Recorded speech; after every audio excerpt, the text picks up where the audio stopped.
Glad to have you all here. No, just kidding. I won't be doing Irish this time. Thought I would do another Cockney monologue by old Stanley Holloway.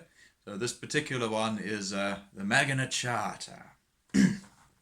You've heard of the Magna Charter, as was signed at the Baron's command, on running mid-Ireland in middle of Thames by King John, who were known as Lackland. Now some say it were wrong of the Barons, their will on the King sort of thrust, but you'll see if you look at both sides of the case that they had to do something or bust. For John, from the moment they crowned him, started acting so cunning and sly. Being king, of course, he couldn't do any wrong, but by gum, he'd a proper good try. He squandered the ratepayers' money, all their cattle and corn did he take, till there wasn't a morsel of bread in the land, and folks had to manage on cake. He were all right in being a tyrant to vassals and folks of that class, but he tried on his tricks with the barons and all, and that's where he made a folks pass. He started bombarding their castles and burning 'em over their heads, till there wasn't enough castles left to go round, and they had to sleep 6 in a bed. So they went to the king in a body, and their spokesman, Fitzwalter by name, he opened the hole in his helmet and said, consolatory like, "What's the game?" The king starts to shilly and shally.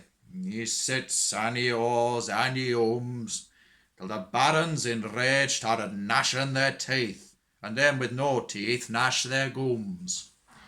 Said Fitz through the hole in his helmet, "It were you as put us in this plight." And John, having nothing to say to this here, murmured, "Leave your address and all right."